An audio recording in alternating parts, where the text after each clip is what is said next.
I wonder, like, could you live without your phone for a day or a week? Yeah, I would say I'm addicted to my phone. I think I'm addicted to notifications. I'm addicted to notifications. Well, does that include if people have liked your videos? Oh, without a doubt. And If I got a good few, likes on so this. let's say you're advertising a bit of tech. Yeah. And you get a few likes. You just said each one would feed me. Each one feeds me. Yeah. Yeah, explain that to me. Yeah, it fills a hole. I think people's need for validation is part of this craze with our addiction to our mobile phone. But I think I'm also looking for some form of validation on my phone. If I've had an argument with my wife, I sort of want to get out of there, and like the kids are being hard work and stuff like it's that. the phone to where you go. Yeah, because it's the window to the world, isn't it? It's the window out of where you are into somewhere else. Yeah, so you want to avoid your present reality. And in a way, that's what sort of Instagram does as well, isn't it? We see all these nice, perfect lives that are going on, people looking great, going to Mallorca on holiday and swimming around, and you just sort of want that life, and I think sometimes you just get sick of it because you just see it all the time. Hi everyone, welcome back. Today we're talking about our phones and how we interact with our phones, and what relationship we have with our phones, how much time we spend on our phones, why we depend so much on our phones, and why we can't live without them. Let's dive in. What's it like for you, John? Like your relationship to your phone? Yeah, I'm incredibly dependent on my phone. I use it all the time. First of all, I like tech really. I like gadgets and stuff. So having a good phone is right up my alley. And I almost feel like I need a decent phone in order to tick my internal box. Yeah, my tech box, my internal need for it. But in terms of how much I use my phone, I use it all the time. I'll probably try and bring up some screen time, the sort of things like graphics on the screen now. But yeah, I'm constantly on it. If I've got some downtime, I use it as an escape, really, and particularly social media, Facebook in particular. Being an older person, I've heard recently that someone young said older people on Facebook, and I officially am old. That's now what qualifies whether you're old or not, whether you use Facebook. The young people on TikTok and stuff, and the old people on Facebook. But so I'm just constantly scrolling. I think ever since Facebook came out, I was always on it quite a bit. What'd you do on there? Because I know often people want it to almost be like a private thing, and they might not be that happy talking about what they do on Facebook. Yeah, it's a bit weird. Yeah, I just scroll aimlessly, really. Is there anything that you're looking for? Anything that catches your eye? Any profiles that you remain on longer than others? I don't really go on people's profiles, really. I sort of just see what the current affairs are, really. In my friendship group. Are you clicking on anything, or are you just scrolling? Occasional funny video, the occasional, I can't even think what I tend to go on, really, but just whatever I think is interesting, really. Yeah, occasional sort of newspaper article, etc. So yeah. So as your feed kind of it's set up now to.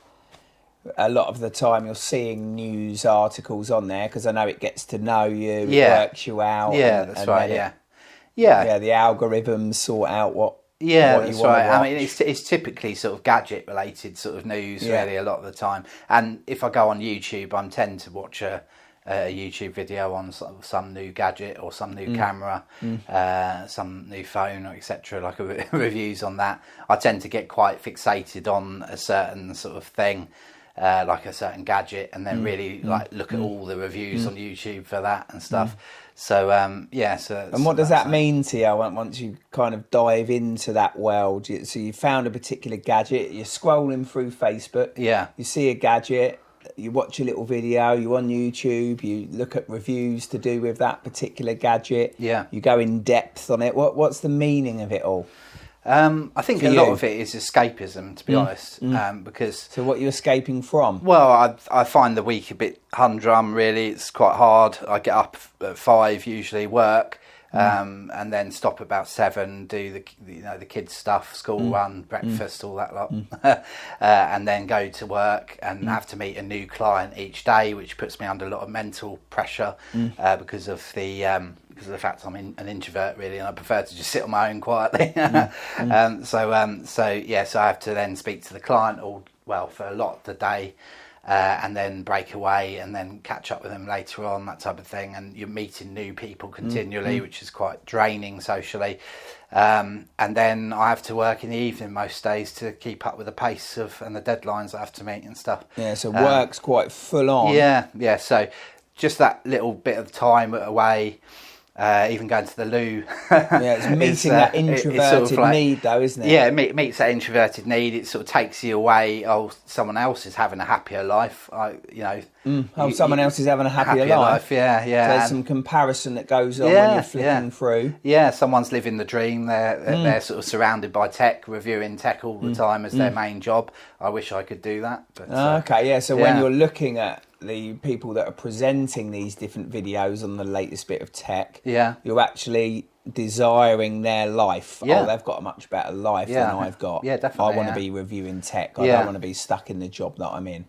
So not only is it you trying to escape to get a bit of peace and quiet for you to be on your own and to meet that need of being on your own, but it's also feeding a desire that you want a different life. Yeah. You want a different life to what you have. And when you see these other people, you compare your life to theirs and you want their life. Yeah, that's right. And reviewing this obviously tech. That's not all in my main conscious. It's in my subconscious, I would say. But I sort of thinking it all through and analysing it and having done a bit of counselling along these sort of veins in the past, I know that's what's happening. Yeah, and it still happens. Yeah. So let's say you're in one of these average busy days, because your average is busy. Yeah. And you've got up at 5 a.m. You're 3/4 of the way through the day. You escape to the loo, because that's sometimes the only time you can get a bit of time on your own. Your phone comes out. Yeah. You watch a little bit of gadget-related material. Yeah. You put your phone back away and then you go out and get back on with work.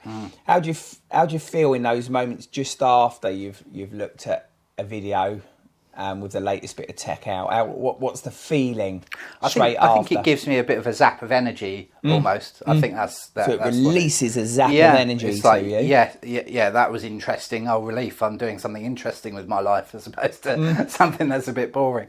Yeah, so your day-to-day feels boring, but when you're watching somebody explaining this bit of tech, it gives you an energy boost, and it's interesting, and life all of a sudden is not boring anymore. Yeah. Just for those moments that you're watching that video. So they're really engaging you. These videos are engaging you. Yeah, that's right. Yeah, exactly. So you're not bored when you're watching the videos. No, you're not passing the time. You're engaged in them. Yeah, I'm engaged. I'm sort of listening. I'm thinking through what they're saying and sort of thinking, oh, I could make a video like that, because I've got my own YouTube channel I've started. I've got 305 subscribers now, and got sort of doing tech videos and stuff. So I'm sort of trying to build that on the side. So sort of in a way, I'm sort of gleaning inspiration from all these getting little tech tips. Yeah, that's right. And sort of thinking, how can I make a video better myself or different? Like the last video I made, I felt like I was pretty much the only one in the world who's made it, literally. And another idea that I've got at the moment is literally no one's made it at the moment in the world. And then YouTube, how does it kind of feel when you come up with that idea? Yeah, no, I'm happy about it, but I also feel a bit depressed, to be honest, that I just don't have the time to put all the focus that I want in it. So when I turn to my phone, look at all the other stuff, I sort of get sort of inspiration in a way, but also looking at YouTube and stuff and all these videos, I get envious. So I followed a number of really good videographers that are, really famous, and it's amazing footage that they film and stuff, amazing editors and stuff. And I was following them for quite a few years, and I tried a number of things to sort of, become like them in a way and get out of my job and sort of be a YouTuber and stuff. And started to get deflated, and I've stopped watching them because I find I'm jealous of them, and it creates that jealousy. And in a way, that's what sort of Instagram does as well, isn't it? We see all these nice, perfect lives that are going on, people looking great, going to Mallorca on holiday and swimming around, and you just sort of want that life, and I think sometimes you just get sick of it because you just see it all the time. Yeah, so you literally had to stop following people because the jealousy was building up, and you couldn't cope with it anymore. So you no, because I feel like it's almost like a mocking you. Yeah, it's mocking me. It's almost like a pipe dream for me at the moment because I just can't dedicate You're so far away from it. Yeah, because I mean, if I had more time, I would dedicate more time to it. And in a way, I regret not putting in the time and effort into a YouTube channel when I was in my 20s, and I just used to bum around with my friends and chill out every night. Yeah, so if you did put the time in back in your 20s and you kept up to date with it and you got all the latest modern kit, because I know you quite often criticise your own kit, but let's say you dedicated it in your 20s, and it became your career, and you kept up with date with all the modern kit, you could be now one of these people that are advertising this tech with millions and millions of viewers. Yep. What would that mean to you? If that was your job now, you were a YouTuber and you were promoting tech, what would it mean to you? It would mean the world, basically. And why? Because I would have the freedom that I've desired, So this is about freedom. Unfortunately, I never saw it when I was in my 20s. I never saw that I could do that. But why do you assume that it would create freedom for you? Because is money freedom? Not money. It's more time freedom. Is what. Yeah, so you could make these videos whenever you wanted, and you'd have enough viewers to be creating enough income. I mean, at the moment, if a tragedy happens, like yesterday, something bad happened to a family friend, and I had to carry on working, even though I know someone had died, basically. So, it's a horrible thing to have to do something tied to your work. Tied to my work. If my son is, doing a performance at school or something, like a school play, I often can't go, and that annoys me. I'm basically, my God is the head office of my company. Yeah, and they tell me what to do and when to do it. You don't want it to be that. No, and you believe that in your 20s, if you dedicated yourself to YouTube when it was relatively unknown, and you became one of these tech guys, and you kept up to date with your camera kit, being the best out there, you could now be one of these amazing videographers. I could have been. And you unfortunately, fully believe that, but you also believe that it would have created freedom for you. Yeah, I do. And because I see it in other people, and that's why I sort of feel inspired watching these channels, because I've seen that they built it. Like some of these people, I was following them relatively when they had a few subscribers. So when they were new, and now they've got hundreds of thousands, millions of subscribers, and they've got freedom as well to do things. But I know in the past in counselling, have they really got the? Yeah, I mean that's what I was just thinking. Is it all smoke and mirrors, basically? And there's a version of ourselves that we can present to the world. We spoke about it when we were talking about the mask. Yeah. There's often an inner misery that we from the outside we don't know. So like when you hear of people like Robin Williams, Amy Winehouse, or like these famous people that have got a lot of money, and you assume that they would have more freedom. Yeah. Because they could choose not to work because they've got enough money to choose to not work. So they can go to the school play, and then all of a sudden they've ended their own life. Yeah. So I think contentness, I don't think you'd be more content now if you were a YouTuber. No.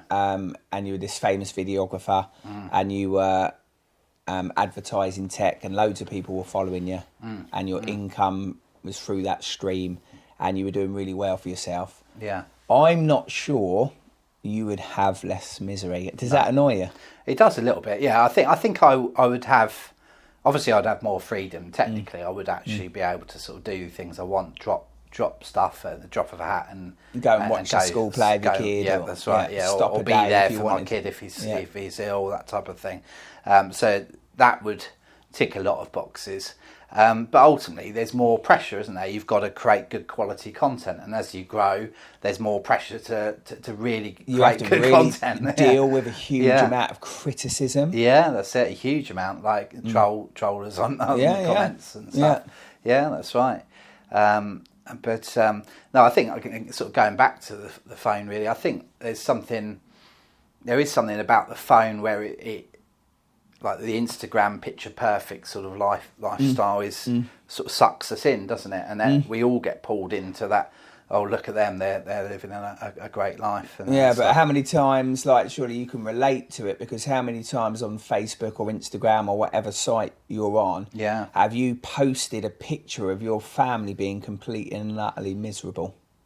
No, not at all. No, that's right. Yeah, exactly. So, like, you're putting the best version of your family. So it stands to reason, doesn't it, that other people are also doing the same. That no one really is taking photos of when it all goes wrong. No. So if you know that you're not doing that, you must know that that's the way that other people are functioning. Yeah. But we somehow get sucked into there's a trap. We almost deceive ourselves, don't we? We sort of tell ourselves that there is a perfect life that we can live, and we're continually trying to grasp for it. But are we just grasping for the wind? Or are we grasping for something that's not there? And again, if you look at this picture perfect, almost like modelling shot on Instagram of this perfect family, they've got a gorgeous house.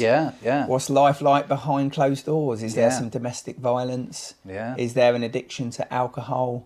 Is there a gambling problem? That's right. Like, who knows? Like, what goes on behind closed doors? But I don't think, like, if you've got a picture perfect lifestyle and it appears that you've got loads of money, and your house looks amazing, I don't think that it's necessarily true that inside that house you're going to be happy. I guess it depends what's going on in the inside of us, isn't it? So our inner world ultimately is the question. Like, how's your inner life? I think that's what I'm trying to refer to. Yeah, that's right. And obviously the outside world does help us internally, but equally it can hinder us as well. Even if we've got all the riches in the world, we are in all the followers, and you think it creates freedom. Some of the freest, happiest people I've ever met don't live in this country. They're like live in the slums in Africa or Mexico. These kids that have got absolutely nothing. They seem really, really happy, really content. They haven't even got a single gadget. No, that's it. They don't watch YouTube or Facebook. Like, they live in the sticks. They seem really happy. They make games out of twigs and climb trees and exactly. No, that's right.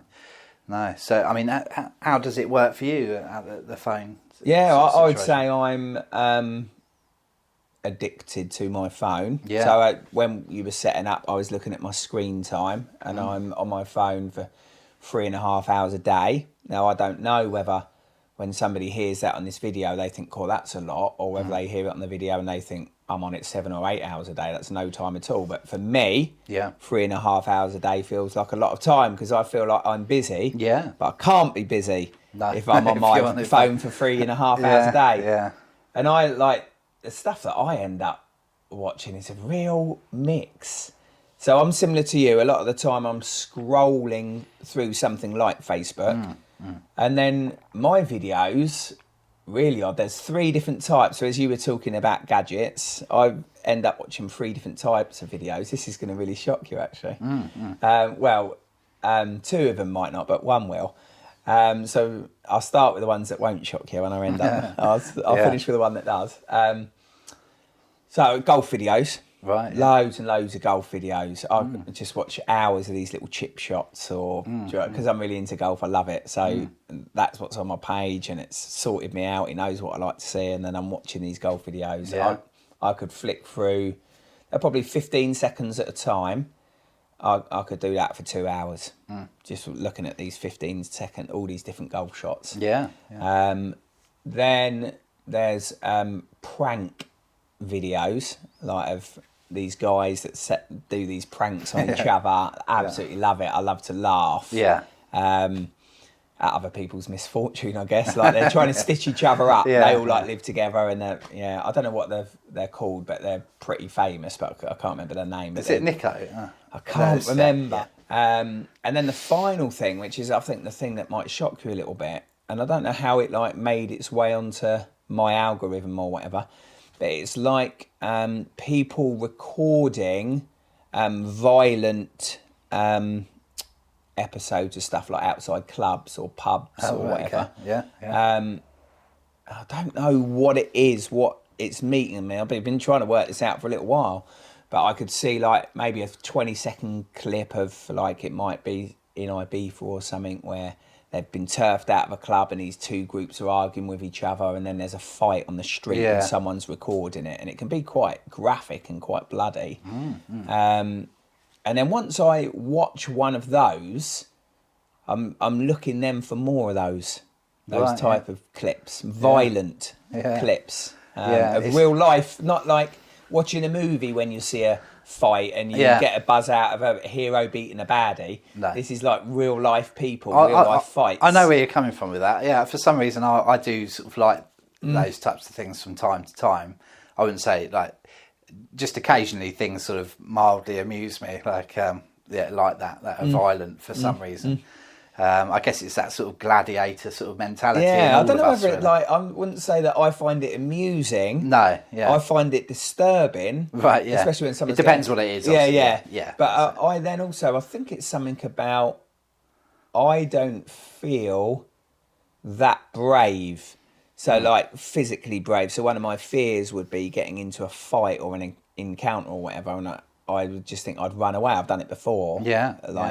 When people have been drinking too much and there's a confrontation, I've like run off. And I think there's a fascination of watching these things, thinking what would happen if I got into a fight. Yeah. What would I do? And that, like watching these. Yeah, that's right. Yeah, it's really. Yeah. I think the power of media is that you can almost temporarily live another life, can't you? Like it's like going to see a movie. Like you walk out. I don't know about you, but if I go to see an action movie, I walk like out a Marvel or something. Let's say I walk out like I've just come out of an explosion or something, and I almost anticipate explosions are going to happen. And I sort of think you sort of feel good about yourself, like you're some action hero. Yeah, or even believe. Like I remember, absolutely absurd. But that when you shared that, I remember what popped into my head was a Marvel movie. Yeah, I can't remember who I was watching it with. I think it was just a mate. And I can't remember what particular Marvel it was, but we were coming out of the cinema, and I was the first person out, so the cinema doors were shut to the cinema, and I was the person that was like leading the crowd out of people that had watched the movie, and I was thinking in my head, I'm going to open those doors without touching them, just because I'd watched this movie, and like, I believed I had these... special powers. Yeah, that's it. Yeah, absurd. Yeah, I think there's something about media and taking you out of where you are. Escapism, isn't it? It's a huge thing with media and with our phones in general. Yeah, yeah. But it's the sheer amount, isn't it? Do you think it's healthy? Like, because I could be on both sides of the fence, and I hear a lot of people like arguing about social media, it's bad for people, it's taken over, it's too much, and then people that are on the other side of the fence saying it helps me to keep in contact with people that have moved away. It's actually a really good thing, like in terms of finding out information about things. Like you can find anything like searching through Google. Like I can see like the two sides of the fence, but it's almost like the sheer amount of time, and I worry about children and young people. No, I also worry about myself, like 3.5 hours a day. That feels like it's too much for me, and I don't want to be watching all these violent videos, and I don't quite get it. But I also worry about children and young people, because we did a thing at I work in New Romney at like a college with young people that have been booted out of school and stuff. Their average screen time was most of them was between 9 and 11 hours. Right, wow, that's a huge amount. And I'm like, that can't be healthy. No. I know I don't understand necessarily understand young people and the world that they live in. Yeah. But that's a lot. Yeah, I think that's getting on towards half a day. Yeah, that's right. Yeah. I think, I mean, there's obviously the good elements are that he uses their imagination and things like that. But I think there's an addictive element to all of us, isn't there? And I would say I'm addicted to Facebook. Really. Yeah, I'd say, I don't know if I'd say I'm addicted to Facebook, but I'm definitely addicted to my phone and different video elements. But whether it's Facebook itself, but definitely an addiction. Yeah, that's right. Yeah. I think I'm addicted to notifications. I'm addicted to notifications. Well, does that include, like, if people have liked your videos? Oh, without a doubt. If I got a good few, likes on this. So let's say you're advertising a bit of tech.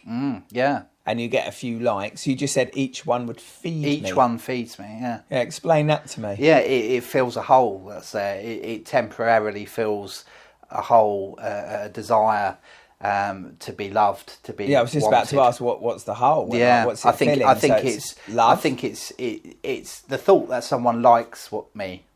Ultimately, Because so it goes much deeper than the video. The thought that somebody likes that someone likes me. Yeah. But equally, none of it satisfies me because I've had 10,000 views on my video. I've had like 236 likes on a video on some of my tech stuff, and it's great at the time seeing it sort of slowly ramp up. But equally, I need it more. Like that's not enough. Yeah, so it's like a beast. Yeah, like, it's a beast that's never satisfied. Yeah, that's right. Exactly that. For some reason. That's why I don't think you'd be happy, you see. No, if you had a YouTube channel that you created in your 20s and you were a videographer and you created more time and freedom. Yeah. Because this would be dominating your life. Yeah. Wouldn't it? You'd still need more. You'd still need more. Yeah. And ironically, my wife loves me, but for some reason I still need that. Yeah, as validation well. from somewhere else. Yeah, that's right. Yeah. And even from strangers. Like, I guess some of these 10,000 people that are viewing your tech channel and these likes are people that some of them are people you don't know. Yeah. So why are you like feeding off that more than you're feeding off the love of your wife? It's a good question. I think I don't know. I don't actually know, to be honest. I guess it's... You feel stumped. Yeah. I what's weird is I've been sort of recognising that in myself over the last year or whatever.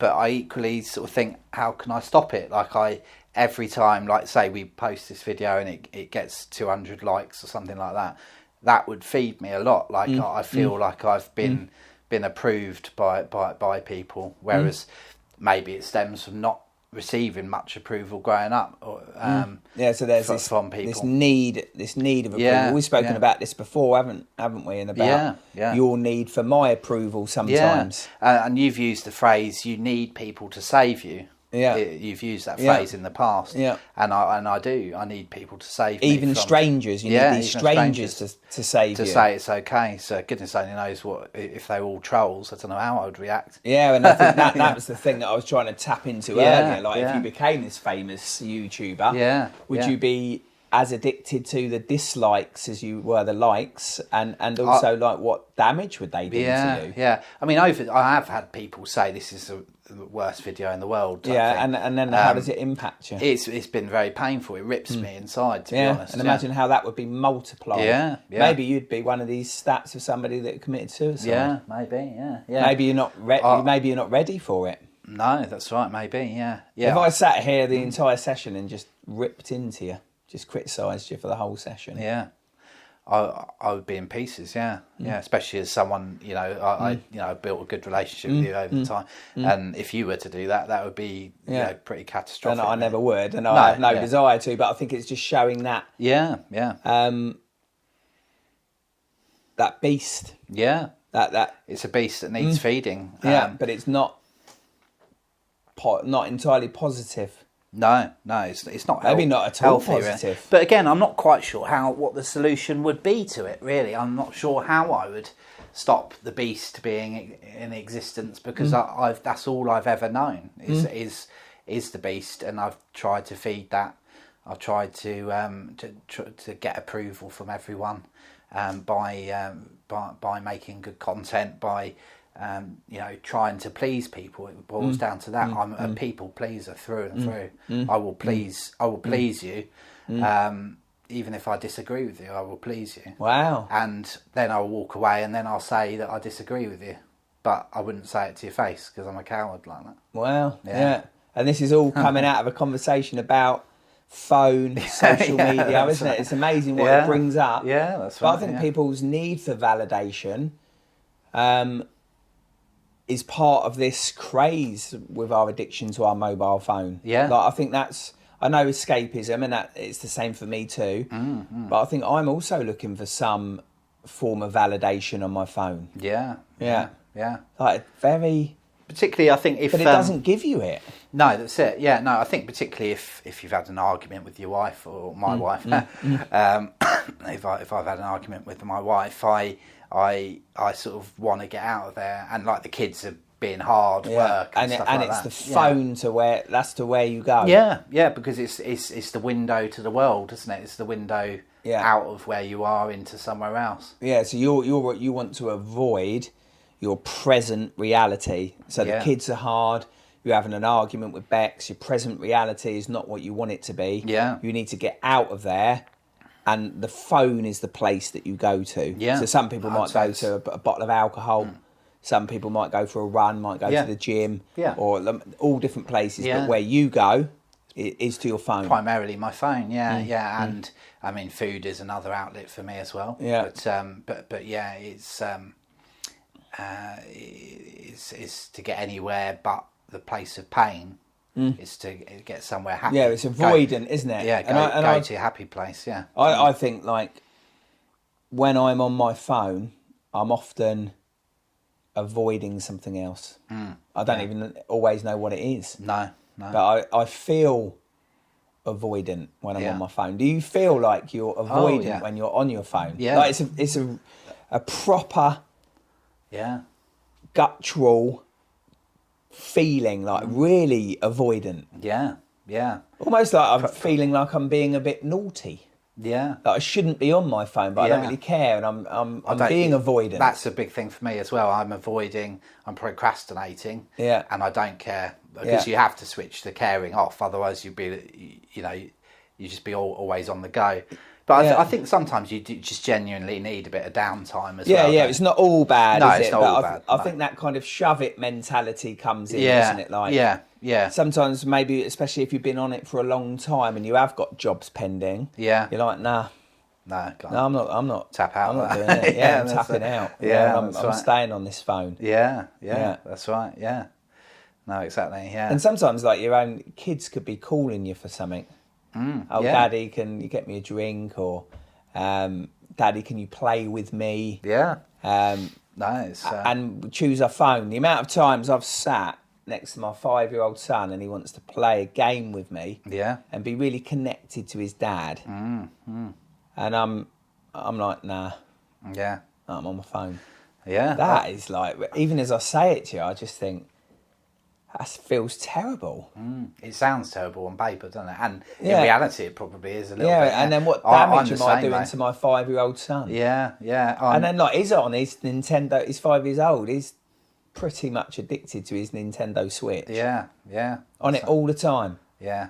My kids are on, we've got some old iPhones and we've given them to them just to, I mean, from a parental point of view, it's, technically speaking, it's probably bad parenting, and I'm sure a lot of people are shouting at me say this, but obviously it helps, like to sort of get. Well, if they're on their phone, it frees you up to be on your phone. It means you can just take a bit of a breather, doesn't it? And frees you up to be on your phone and do other things. Yeah, but no, it's shocking though, isn't it, to sort of ignore.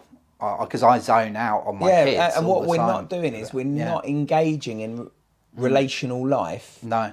To engage in a form of relational life. Yeah. That's not ours. No. Like on our phone. So my son's wanting me to play with him. So he wants to engage and be connected in a real life, relational life experience. Yeah. And I'm saying, nah, I'm going to look on my phone at other people's lives on Facebook. Yeah. And be engaged in their lives, but not in their real lives, in whatever they're presenting on there, not their behind closed doors shitty lives. Yeah, yeah. But I'm going to engage in something that potentially might be quite fake instead of playing a game with my son. Instead of enjoying the moment, instead of being present, like we talked about, a bit zoning out and stuff. But why?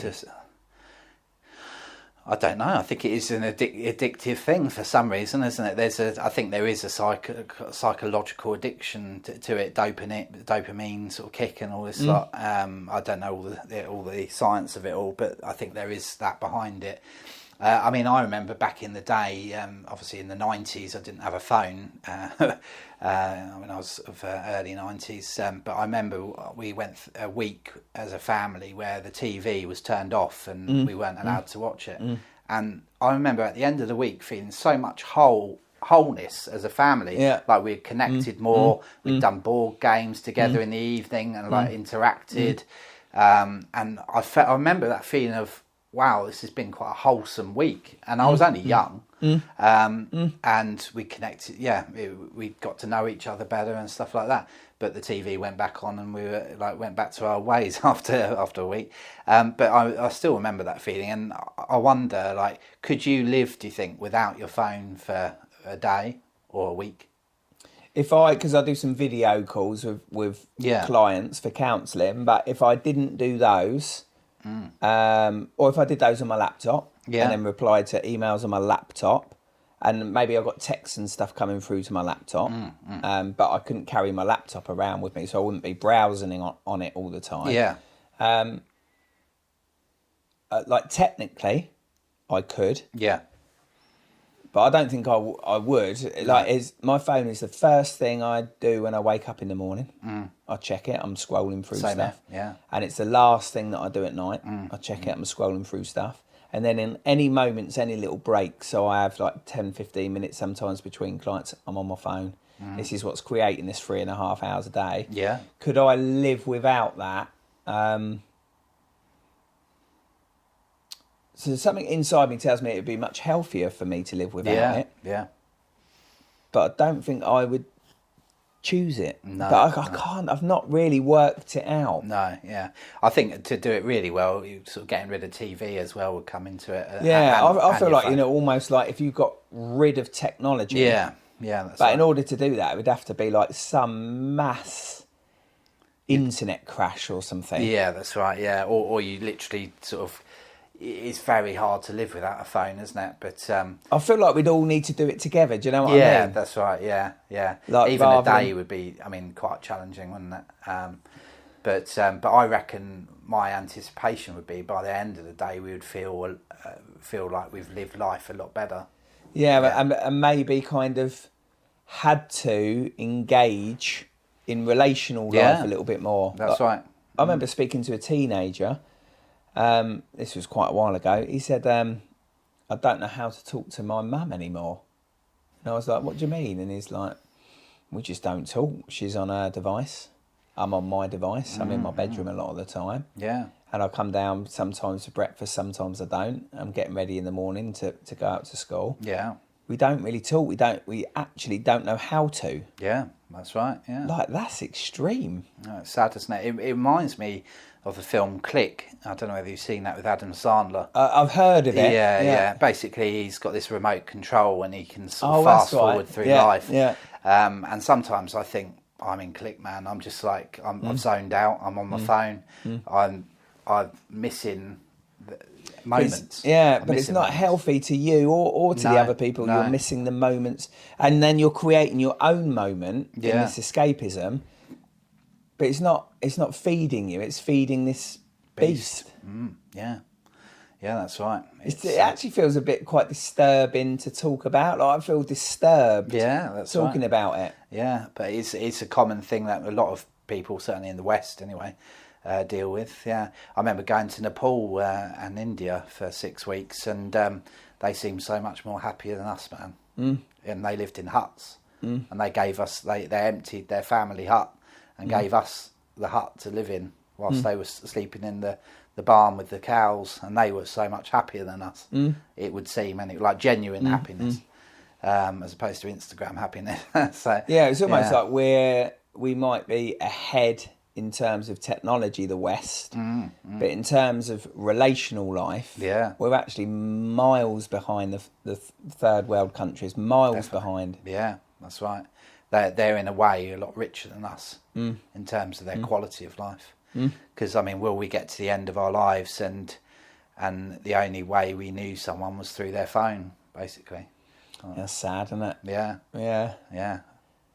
A bit like the mask, isn't it? Like, it's a bit of a mask, really, sort of the Instagram, isn't it? This is my mask that I want to present to the world.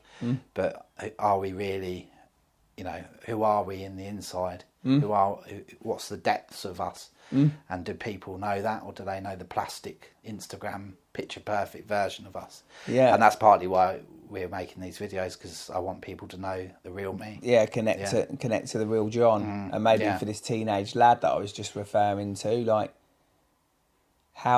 who gets to know the real him, or how does he know anybody in a real way if he can't speak to his mum? Yeah. And his mum can't speak to him. Yeah, that's right. Yeah, and how sad is that potentially, one of them might die or whatever, and did I know my mum? Did I know? And because the times that we could have had together, we spent on our phones. And we're of a unique generation, you and I, aren't we? Because we're probably our life, maybe a little bit more so me than you, because I'm slightly older, but almost our life is divided in half. Yeah. Half our life has been with a mobile phone, and half of our life has been without a mobile phone. Yeah, that's right. I was happier back then without a mobile phone. Yeah. I can fundamentally say that. I remember saying to a client recently, they said, do you feel like life has to always move forward? So like you feel like you can't say to someone, I was happier at age 19. But I remember saying to my client, well, let's have a think about when we were the happiest in our life. Yeah. And I remember I was happier when I was younger as a human being, more content, more peaceful, more happy. Yeah. More joyful than I am now. Yeah, that's right. I think part of that is responsibilities increase. Yeah, that comes into it. It becomes like an elephant on your shoulders, doesn't it, over time? Like I definitely was happier. I grew up on a green. I remember just being carefree, going out every night, playing games and loving life, man. Just as a kid. And then slowly over time, you get more and more responsibilities. You get homework. But as that kid, if you had social media in your life as that kid, would it have taken away some of your happiness? Yeah, I think it would have. Yeah, because I wouldn't have had all the memories of all the kids on the green that I grew up in, which I always mention because that's how much I love it. I guess, I love the memory of it anyway. There was like a good 15 kids out there all the time, and I would have missed out on all those interactions. Yeah, you'd have been in your bedroom. I would have missed out on hide and seek, 40-40 or whatever you used to call it. Stuck in the mud, all that stuff. Tracking or whatever it's called. Yeah, and I would have just been watching kids YouTube, and my kids do that now. But unfortunately, the area we live in isn't as nice as that, so you can't let them out. But to be honest, I tend to go back to the green just to reminisce a little bit, and there's literally no one out there, no kids anymore. I've never been on a school holiday or anything like that, so I'm not quite sure whether the kids do play out there still. But because society's changed, there's just no one out there because they're probably all on their phone, or in their Nintendo Switch and TVs and stuff. So fascinating, sad, John. I'm not talking about it. Yeah, it's sad at the same time. There won't be many generations like ours that can say, I've lived 50% of my life without my mobile phone and 50% of my life with it. So we're in quite a unique position. So our children won't ever be able to say that. And our parents have obviously lived the majority of their lives without social media. We're right in the middle. Yeah, that's it. And I think it is the internet in general, isn't it, ultimately?